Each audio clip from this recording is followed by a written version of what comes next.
20 मार्च 1927 ला, म्हणजे आज 20 मार्च 2026 आहे, 99 वर्षापूर्वी महाडला जे एक चवदार तळं म्हणून पाण्याचं तळं होतं, त्या तळ्यावरती जाऊन ते तळं दलितांच्यासाठी खुलं करण्याचा एक क्रांतिकारक लढा डॉक्टर बाबासाहेब आंबेडकरांनी दिला.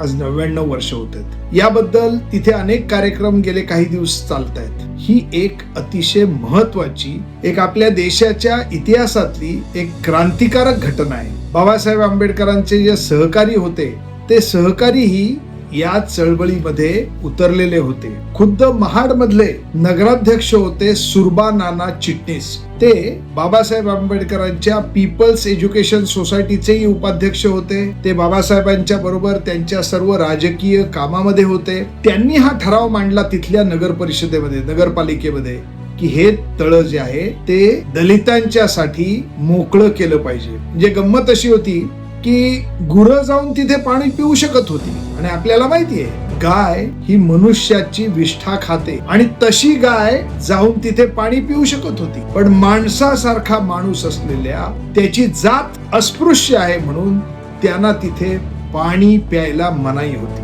आणि यांच्या दलितांच्यासाठी, अस्पृश्यांच्यासाठी हा तलाव खुला करावा असा ठराव टिपणीसांनी मांडला नगरपालिकेमध्ये. बाबासाहेबांच्या बरोबर आणि टिपणीसांच्या बरोबर त्यांचे इतर जे सहकारी होते, त्यामध्ये कॉम्रेड BR मोरे होते, त्याच्यानंतर अनंतराव चित्रे होते. म्हणजे बाबासाहेबांच्या चळवळीमध्ये दलितांनी बाबासाहेबांवर विश्वास ठेवून प्रचंड मोठ्या संख्येने भाग घेतलाच. पण विचाराने पटलेले बाबासाहेबांचे नॉन दलित किंवा आपण एक म्हणू उच्च जातीय लोक त्यांच्या बरोबर होते, आणि ही एक महत्वाची गोष्ट होती.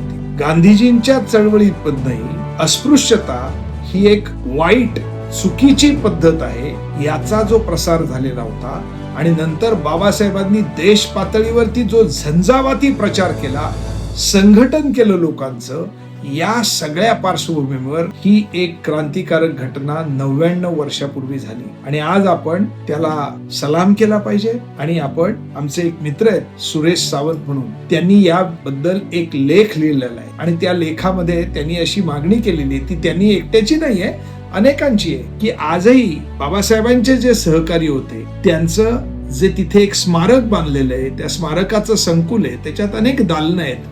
त्या दालनांना चित्रे असतील, टिपणीस असतील, यांचं नाव देऊन त्यांचा सुद्धा यथोचित गौरव केला पाहिजे, असं सुरेश सावंतांनी त्यांच्या लेखात लिहिलंय. भारतीय कम्युनिस्ट पक्ष या सगळ्या लोकांचा ऋणी आहे. या सगळ्या लोकांनी, त्याच्यात सहभागी झालेल्या सर्व लोकांनी ही एक क्रांतिकारक गोष्ट केली, आणि भारतीय कम्युनिस्ट पक्षाला याचा सार्थ अभिमान आहे. जय भीम, लाल सलाम.